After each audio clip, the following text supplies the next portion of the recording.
ముమైత్ ఖాన్ ఇప్పటికింకా నా వయసు నిండా 16 అనే పాటతో కుర్రకారును ఒక ఊపు ఊపేసింది.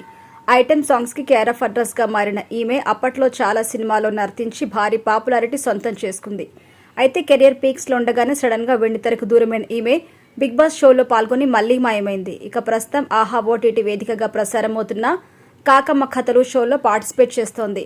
అంతేకాదు హైదరాబాద్లో విలైక్ అనే అకాడమీ కూడా స్థాపించింది ఈ ముద్దుగుమ్మ. దీని ద్వారా మేకప్కి సంబంధించి కోర్సులను యువతకు నేర్పిస్తోంది కూడా.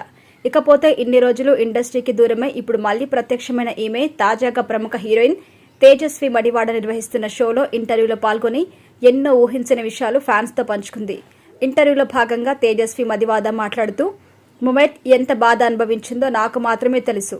తన మెదడులో 7-8 వైర్లు ఉన్నాయి అని చెప్పగానే అందుకు ముమైత్ మాట్లాడుతూ షూలేస్ కట్టుకోవడం కూడా ప్రమాదమని నాకు డాక్టర్లు చెప్పారు. అయినా సరే నేను బ్యాంకాక్కి స్టంట్ షో చేయడానికి వెళ్లాను. అప్పుడే నేను నిర్మాత స్వప్న దత్కి కూడా చెప్పాను. రేపు ఉదయం నేను లేవకపోతే నా పని అయిపోయినట్టే అని అర్థం చేసుకోమని చెప్పాను. అంత దారుణంగా నా పరిస్థితి ఉండేది. ఇక నా ఆరోగ్య పరిస్థితి అర్థం చేసుకోవడానికి నాకు సుమారుగా 2 సంవత్సరాల సమయం పట్టింది అంటూ తెలిపింది ముమైత్ ఖాన్. తాను ఇలా చెప్పడానికి అసలు కారణం ఏంటి, తనకు ఎలాంటి అనారోగ్య సమస్య చుట్టుముట్టింది అనే విషయంపై కూడా క్లారిటీ ఇచ్చింది. ముమైత్ మాట్లాడుతూ నేను ఒకరోజు మా ఇంట్లో కాలు జారి కింద పడిపోయాను. ఆ సమయంలో నా తల మంచం అంచులకి బలంగా తగిలింది. కానీ పైకి ఎటువంటి గాయం కనిపించకపోవడంతో ఆసుపత్రికి వెళ్ళలేదు. కానీ తలనొప్పి మాత్రం తీవ్రమవడంతో ఆసుపత్రికి వెళ్లాను. 3 రోజులుగా మెదడులో అంతర్గత రక్తస్రావం జరుగుతుందని డాక్టర్లు గుర్తించి వెంటనే నాకు ఆపరేషన్ చేశారు. దాదాపు 15 రోజుల పాటు నేను కోమాలో ఉన్నాను. తర్వాత ఆ గాయం నుంచి కోలుకున్నాను అంటూ ముమైత్ తెలిపింది.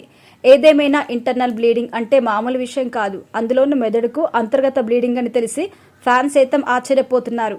ప్రస్తుతం తన ఆరోగ్యం కుదుటగా ఉంది అని మళ్లీ ఫ్యాన్స్కి ఊరట కలిగించేలా మాట్లాడారు ముమైత్ ఖాన్.